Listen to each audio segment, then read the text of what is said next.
क्या रोहित शर्मा ने की इंडियन फ्लैग की बेअदबी? जान दे देंगे इसके लिए।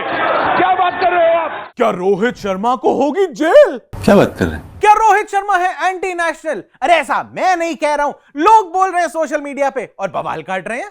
रोहित शर्मा ने ट्विटर पर ऐसा क्या कांड किया कि ये वीडियो बनानी पड़ रही है? देखिए, Rohit Sharma Indian cricket team के कप्तान, जो इंडिया का झंडा बारबाडोस में क्रिकेट वर्ल्ड कप जीतने के बाद गाड़ कर आ रहे हैं, उस भाई को तुम जेल भेजोगे?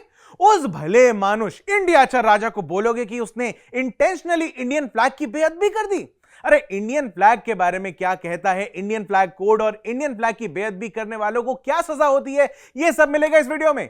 हाय, मैं हूं वो इंडियन क्रिकेट फैन जिसको फाइनल देखते टाइम ये लग ही रहा था कि कुछ ना कुछ तो कलेश जरूर होगा इस झंडा गाड़ने की अनऑफिशियल सेरेमनी में। मेरा मतलब, हाय मैं हूं अभिषेक, आप देख रहे हो जी स्विच। बाकी इस कंट्रोवर्सी पे आप कुछ कहना चाहोगे रोहित भाई? हैं अभी क्या बताऊंगा? अरे इमोशंस में बह गए कप्तान साहब, लगातार रो रहे थे जीतने के बाद, गलती से मिस्टेक हो गई थी। पर्सनली स्पीकिंग, इससे ज्यादा कुछ लग नहीं रहा था वहां पे। अगर आप ट्विटर की दुनिया फॉलो नहीं कर रहे हो तो वहां पे एक बहुत बड़ा फड्डा हो गया, बोले तो कंट्रोवर्सी। और कंट्रोवर्सी ये हुई है कि जब वर्ल्ड कप जीतने के बाद इंडियन कैप्टन रोहित शर्मा ने ग्राउंड में इंडियन झंडा जमीन में गाड़ने की कोशिश की, तो दिक्कत यह हुई कि झंडे का वो जो डंडा था वो लेंथ में थोड़ा छोटा था और विजुअली थोड़ा सा ब्लंट भी था, वो ऐसा होता ना है, तो गड़ नहीं रहा था अच्छे से ग्राउंड में, जिसकी वजह से इंडियन झंडा जो था वो जाके जमीन पर टच हो रहा था और रोहित भाई ने ध्यान नहीं दिया, वो डंडे से स्ट्रगल करते हुए नजर आए। तब बड़ा वायरल हुआ ये कि इंडिया का झंडा विदेश में गाड़ दिया टीम इंडिया ने, स्पेसिफिकली रोहित भाऊ ने। वर्ल्ड कप से पहले भी बीसीसीआई के ऑनरी सेक्रेटरी जय शाह साहब ने भी यही कहा था। मैं आपको एक प्रॉमिस करना चाहता हूं कि रोहित शर्मा की कप्तानी में 2024 में बारबाडोस में हम जरूर भारत का झंडा गाड़ेंगे। बाकी रोहित भाऊ ने इस बात को सीरियसली ले लिया था, ऐसे ही लगता है मतलब कि। लेकिन जिस चीज को 2 हफ्ते होने वाले हैं उस पे रोहित भाऊ अब जाके फंस क्यों गए? क्योंकि उन्होंने अपने ट्विटर अकाउंट पर इस झंडे के गाड़ने वाली इमेज को डीपी या डिस्प्ले पिक्चर या प्रोफाइल पिक्चर लगा दिया, जहां मेजरली लोग फीलिंग प्राउड इंडियन हो रखे हैं।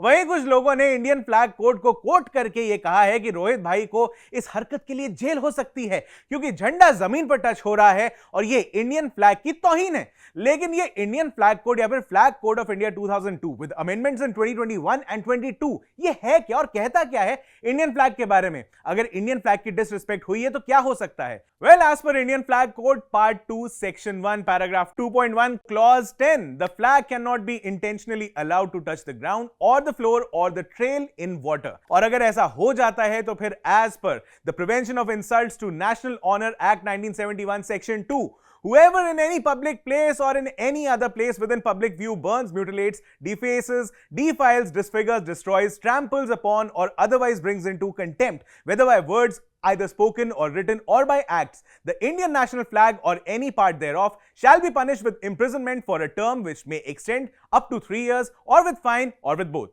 मतलब 3 साल तक की जेल या फिर फाइन या फिर दोनों अगर इंडियन फ्लैग की बेइज्जती या बेअदबी की तो। अब 2-3 सवाल उठते हैं यहां पे। पहला ये कि क्या रोहित भाई ने इंडियन फ्लैग को इंटेंशनली या जानबूझ के जमीन पर टच कराया था? और दूसरा सवाल ये कि क्या इंडिया का फ्लैग का कोड इंडिया में ही एप्लीकेबल होगा या फिर इंडिया के बाहर वेस्ट इंडीज या बारबाडोस में भी एप्लीकेबल होगा?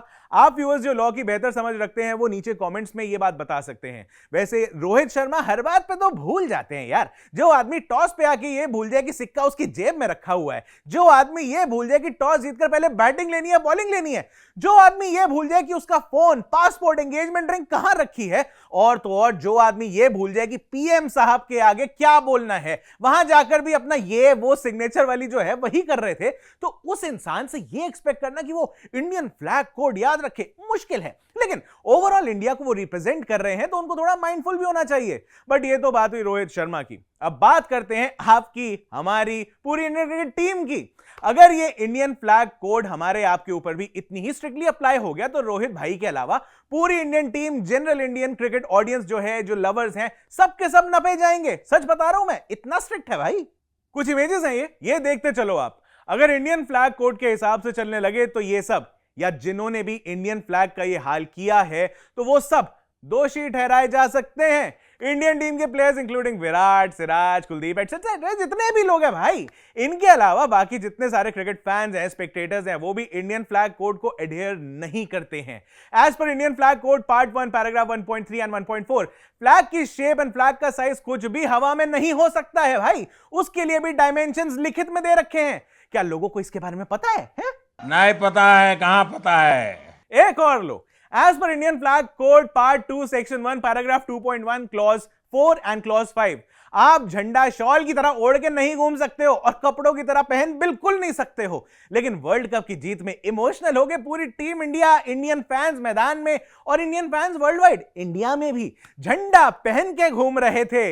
बाकी कुछ फैंस तो खुद को पेंट करके भी फ्लैग बना के घूम रहे होते हैं। अब क्या ही कहूं, अब बताओ आपको इस बारे में पता था कि नहीं पता था? नहीं पता है, कहां पता है। Another one, as per Indian Flag Code Part 2 Section 1 Paragraph 2.1 Clause 6, आप इंडियन फ्लैग पर कुछ नहीं लिख सकते हो। लेकिन कहां मान रहे हैं लोग, पनिशमेंट तो यहां भी बन सकती है। क्या लोगों को इसके बारे में पता था? नहीं पता है, कहां पता है।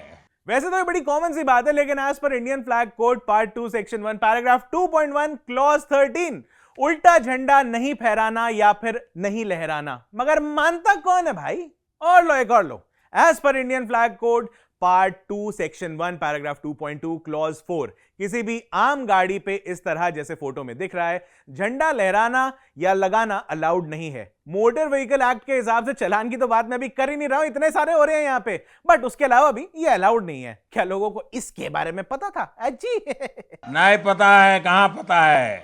और सबसे बड़ा क्लॉज पब्लिक के लिए, as per Indian flag code part 2 section 1 paragraph 2.2 clause 10, किसी भी स्पोर्टिंग इवेंट में जैसे क्रिकेट मैचेस एटसेट्रा में जब भी लोग जाते हैं और इंडिया का झंडा लहराते हैं तो वो पेपर फ्लैग्स हो सकते हैं और उनको डिस्पोज ऑफ डिग्निटी से किया जाना चाहिए। ना ही इंडियन फ्लैग को इस तरीके से कूड़े कचरे में डिस्कार्ड होना चाहिए, ना ही डिस्पोज ऑफ किया जा सकता है। इंडियन फ्लैग को डिस्पोज ऑफ करने का भी एक अलग प्रोसीजर होता है। बट क्या लोगों को इस बारे में पता है? नहीं पता है, कहां पता है। मेरे कहने का मतलब यह है कि अकेले रोहित शर्मा नहीं भैया, यहां आग अगर लगेगी तो आएंगे कई घर जद में, क्योंकि किसी के बाप का हिंदुस्तान थोड़ी है। अब बात यह है कि जिम्मेदारी सभी हिंदुस्तानियों की बनती है, हर हिंदुस्तानी की बनती है, और इसकी नॉलेज भी हर हिंदुस्तानी को होनी चाहिए। वर्ड टू वर्ड ना हो, लेकिन मोटा मोटा तो सबको पता होना चाहिए। अब आप बताओ, रोहित शर्मा की कितनी बड़ी गलती है? क्या सच में रोहित भाऊ ने इंडियन फ्लैग की डिसरिस्पेक्ट कर दी थी? नीचे कॉमेंट्स में बताते चलो। बाकी for more such content subscribe to Zee switch on Facebook, YouTube and Insta. मैं हूं अभिषेक, आप देख रहे हो जी स्विच।